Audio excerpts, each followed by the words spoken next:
I call Stephen Browning. Thank you, Mr Speaker.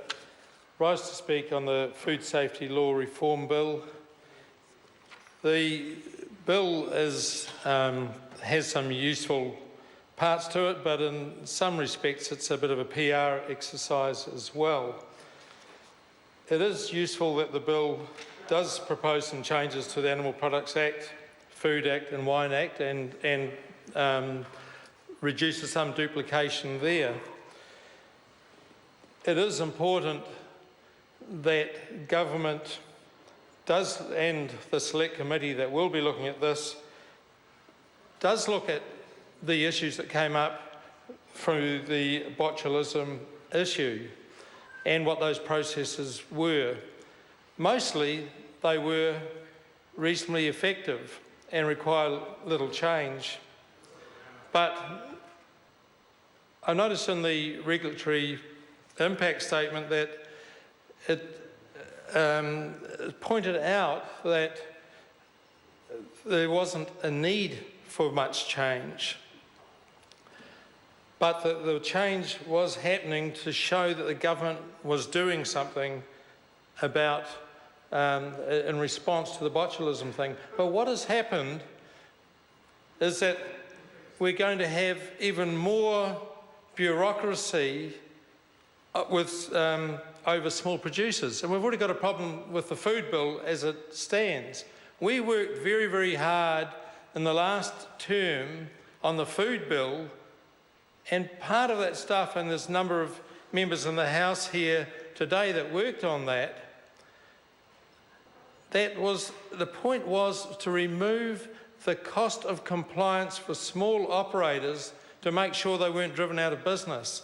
And there's nothing that I can see in this bill that's in front of us that's going to actually help achieve that. In fact, with the harmonisation that's suggested in here, it's probably going to even make those costs worse and reduce the chances of small producers staying in business.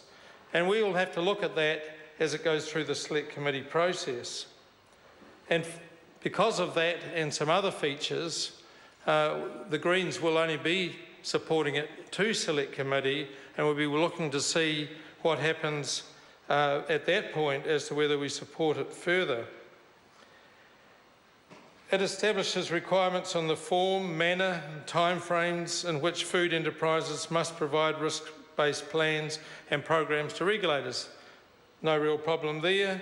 Establishes regulations to enable traceability and recall requirements to be met. That's critical.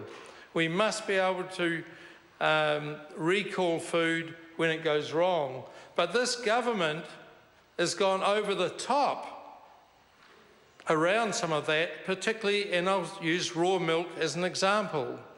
It's almost making it impossible for some small herd owners to stay in business in that niche opportunity and niche demand by some people who can only actually tolerate raw milk to be able to get it, because MPI has gone over the top, the minister's gone over the top with the regulations on that make it actually very difficult for people to access it or for farmers to supply it.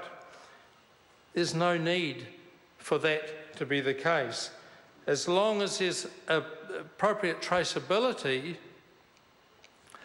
and recall provisions, that's all that was needed for there, but they've gone too far. One area that we're concerned about is the possible removal of country of origin labelling provisions. We have those provisions, except, Australia has those provisions.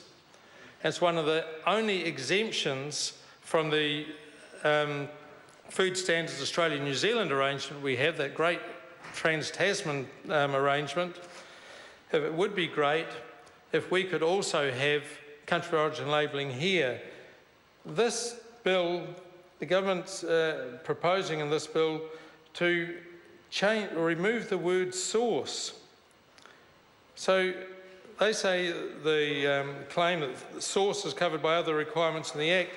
we actually do need to know what the source of food is. Consumers deserve to know. They must be able to make those decisions for themselves about what food they're eating and where it comes from.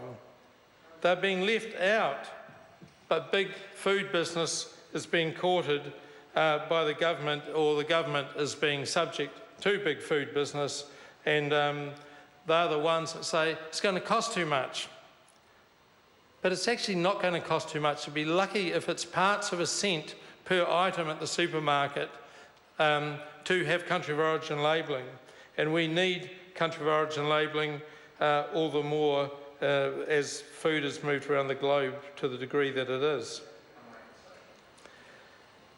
I mentioned the new regulations of small business before, and we will be expecting to have submissions from small businesses that will once again be constrained by the regulations that will come out of this bill. It is important that we look after those small businesses and not just be worried about the commodities that are coming out through our dairy industry and low-value commodities, that we're worried about the reputation around that, and yet we're not worried about enhancing our good local producers that New Zealanders want, that we all acknowledge we want.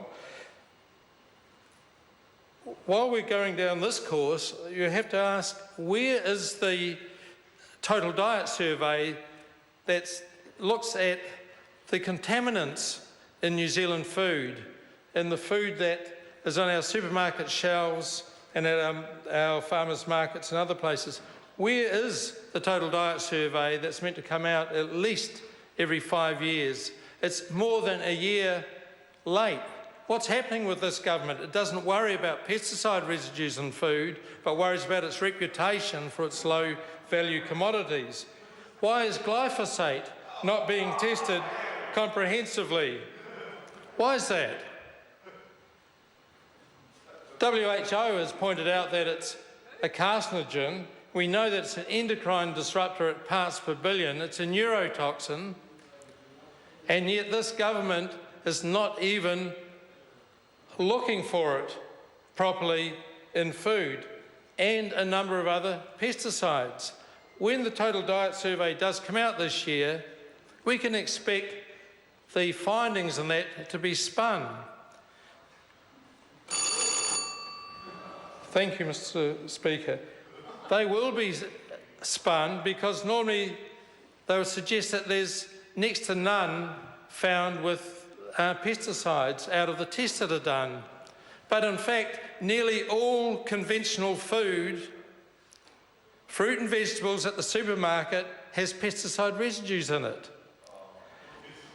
I'm hoping that this food safety law reform bill can address some of those issues too, that we can actually give consumers genuine confidence, not spin, not just PR, genuine confidence in what's in their food. So we'll support it to Select Committee. We'll be looking at those aspects of country of origin labelling, small businesses, their impact on them, and also these other issues such as pesticides and the actual, is our food safe? We'll be hoping to see those things addressed by submitters and by the Select Committee generally. Thank you, Mr. Speaker. I call Richard Prosser.